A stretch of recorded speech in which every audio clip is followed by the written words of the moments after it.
써야 됩니다. 안녕하세요. 국어강사 박민석입니다. 3월 모의고사가 얼마 안 남아서 걱정들이 많으실 텐데요. 국어 과목 기준으로 3월 모의고사 이렇게 대비하자 하는 영상 준비해서 왔고요. 함께 보시죠. 구독, 좋아요. 처음에 내용은 좀 황당하실 겁니다. 3월 모의고사 대비 방법 대비하면 안 됨. 갑자기 뭔 소리야? 3월 모의고사랑 수능이요. 국어 과목 기준으로 하면 범위가 똑같습니다. EBS 연계 반영 여부 그리고 또 출제 기관 이런 차이점은 분명히 존재하지만요. 그냥 범위가 전범위인 거죠. 3월 모의고사를 대비하는 공부를 하겠다 하는 건 갑자기 난 3월에 수능을 볼 수 있게 준비를 하겠어 하는 것과 다르지가 않아요. 이상하겠죠. 그리고 또 그럼 대비가 좀 안 된다 뿐이지 대비하면 안 된다는 건 무슨 의미야? 원래는 있어야 됩니다. 뭐가? 11월에 볼 수능을 위한 장기 플랜이 없죠. 없으면 그거대로 문제라서 그 계획을 세우셔야 되긴 합니다.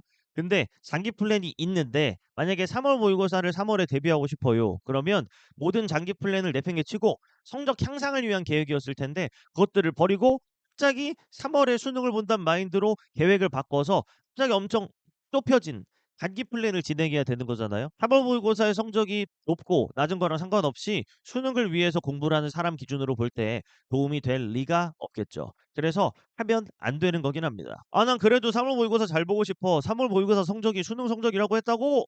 그러면요. 준비를 미리 해놨어야 돼요. 마음만 급하지 딱히 할 게 없잖아요. 국어라는 과목이 원래 그렇거든요. 공부를 해서 시험 범위를 가지고 시험 보는 게 아니라 그때의 능력 펼치기, 그때의 퍼포먼스가 점수를 결정하는 거지 않습니까? 그래서 따로 준비를 해놔야 모의고사를 대비할 수 있다. 이건데요. 두 가지예요. 두 가지 중에 오답 노트는 대충 뭐겠군 생각은 하겠지만요. 암기 노트 저게 뭐임?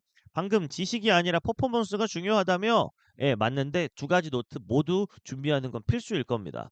당장 준비가 안 됐다면요. 다음 모의고사를 바라보시고 준비를 시작해서 갖춰 놓은 다음에 그 모의고사 직전에 이것들로 직전 대비를 한번 해보세요. 그러면 아마 공부 효율이 많이 올라가고 모의고사 대비하는 느낌이 진짜로 날 겁니다. 먼저 암기 노트입니다. 써야 됩니다. 중요한 걸 쓰는 게 아니고요. 몰랐던 걸 씁니다. 기준은 정확히 어제 몰랐는데 오늘 알게 된 것이죠.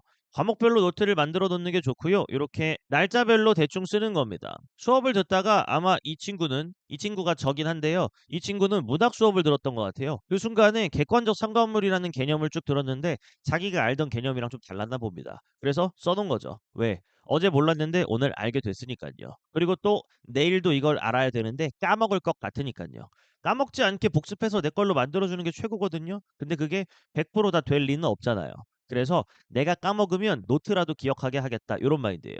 그다음은 갑자기 방법적인 것도 배웠나 보죠. 그래서 시 읽는 법, 그다음 요약이란 이렇게 해야 된다. 이런 수업을 들었나 봐요. 수업 듣다가 저거 뭐야? 나 몰랐는데 싶은 걸 적었고 요약의 법칙 이런 건 누가 볼 땐 중요하지 않아 보일 수도 있잖아요. 근데 이 친구는 꽤나 기준을 잘 잡아서 내가 몰랐기 때문에 적는다. 요런 마인드로 노트에 적어 놓은 것 같습니다.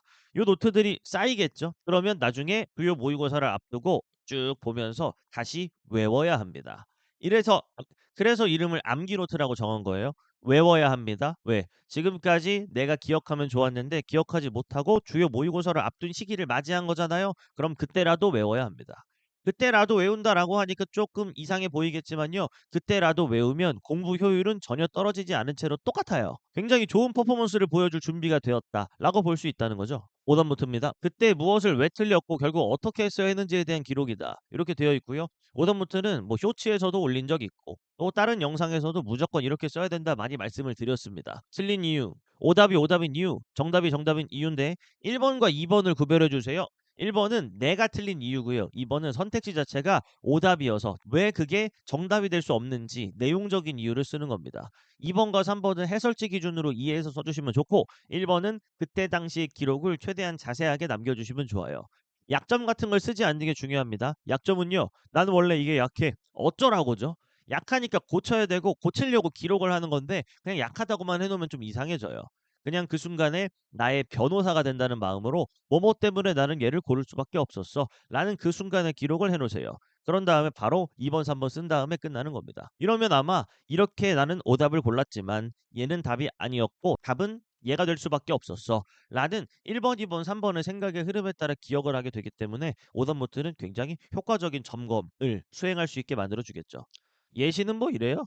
제가 수업하는 교재네요. 제가 만든 교재는 아니고 메가스터디 재수정규반에서 사용하는 교재인데요. 한 페이지 정도는 이렇게 공개해도 되겠죠? 기출 문제였고요. 제가 5번을 골라서 틀리고 답이 4번이다라는 가정 아래 써봤습니다. 제가 기록을 한다면 요 정도로 기록해야 된다라는 예시이고요. 그냥 오답노트 써라라고 말씀드리는 것보단 예시는 이렇고요. 제가 쓴다면 이렇게 쓸 것 같습니다.를 공유 드리는 게 나을 것 같아서 한번 쭉 기록해 봤죠. 틀린 이유만 읽어보면 담쟁이 덩굴은 볼 수 있어도 허공은 볼 수 없다고 생각해서 감각적 경험 대상 부분이 틀렸다고 판단해 가지고 5번을 찍었다. 뭐 나름 이유가 있죠. 근데 그 판단은 틀렸어. 왜냐면 담쟁이 덩굴의 움직임을 기준으로 보면 뭐 이런 내용 써놨고요. 정답이 정답인 이유 4번 선택지가 왜 틀렸냐면 알고 보니까 이것도 틀리고 저것도 틀리고 다 틀렸어요. 근데 그걸 지나쳐서 갑자기 이상한 기준에 흥분해 가지고 아마 5번을 찍은 것 같죠. 기록해 두세요. 이렇게. 나중에 오답노트를 다시 봐야 합니다. 근데 밑에 내용 다시 보기는 빡셀지도 모르겠어요. 무조건 봐야 되는 건요. 요 틀린 이유죠. 틀린 이유들을 쭉 점검하며 목표를 설정해야 합니다. 그 목표는 똑같은 이유로 틀리진 말아야지. 아니 이렇게 자세한데 어떻게 똑같은 이유로 틀리겠어? 은연중에 분석하지 않아도 알거든요. 이런 판단은 이런 식의 나의 어떤 습관이나 잘못된 근거 활용에서 나오는 무언가였다. 그러면 내용이 달라져도 똑같은 실수를 했다 안 했다를 스스로가 알 수가 있어요. 그것만 안 하면 됩니다. 다른 이유로 틀리는 것도 막아야 되는 거 아니야? 못 막습니다. 일단 노출시켜 놓고 반복을 안 해야 막을 수 있는 거지 그냥 막연하게 막겠다? 막을 수가 없거든요. 생각하셔야 합니다. 같은 이유로 틀리지만 말아야지 정도면 괜찮다는 거죠. 주요 모의고사 대비 방법 정리하면 이렇습니다. 1번 특정 기간 동안 새롭게 공부한 내용 암기 노트죠. 다시 정리하여 내 것으로 만들었다. 뭔 얘기일까요? 외우라는 겁니다. 그러면 이 기간 동안 내용적인 걸 이런 걸 공부를 했고 또 방법적인 것도 이런 걸 배웠지라는 걸 다시 한번 머릿속에 집어넣을 수 있겠죠. 점검이 되는 겁니다. 그다음 2번이요. 오답노트를 다시 읽으라는 거고요. 내가 해왔던 실수를 점검하고 개선된 것 그리고 아직 개선되지 않아 반복되고 있는 것을 나눠서 인식해야 합니다. 그다음 이번 시험에서는 그걸 절대 반복하지 않아야 하니까 왜? 주요 모의고사를 앞두고 있으니까요.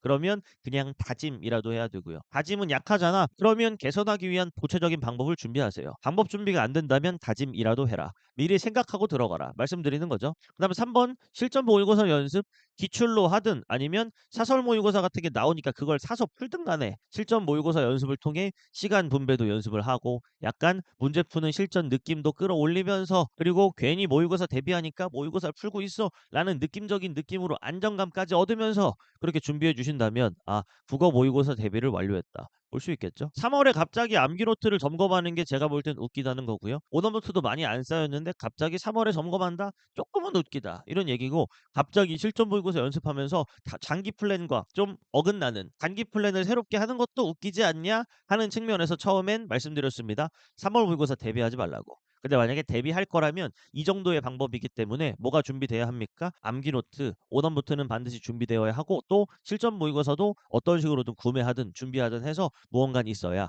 요 세 가지 재료는 있어야 대비를 그래도 시도해 볼 수라도 있겠죠. 여기까지고요. 모의고사 3월 모의고사를 못 볼 수도 있습니다, 여러분. 그래도 너무 낙심하지 마시고요. 멀리 바라보고 우리는 수능을 대비한다고 말씀드렸지만 사실 6월 모의고사를 바라보고 간다라고 생각하고 공부해 주시면 조금 더 당장의 어떤 실패가 우리의 마음을 이렇게 많이 다치게는 안 할 수도 있을 겁니다. 6월 바라보고 가시고요. 6월을 대비한다는 마인드로 해주시면 아마 전체 공부 계획이 조금은 더 크게 잡히면서 효과적인 공부할 수 있을 겁니다. 여러분의 앞날을 응원하고요. 다음 영상으로 만나요, 여러분. 안녕.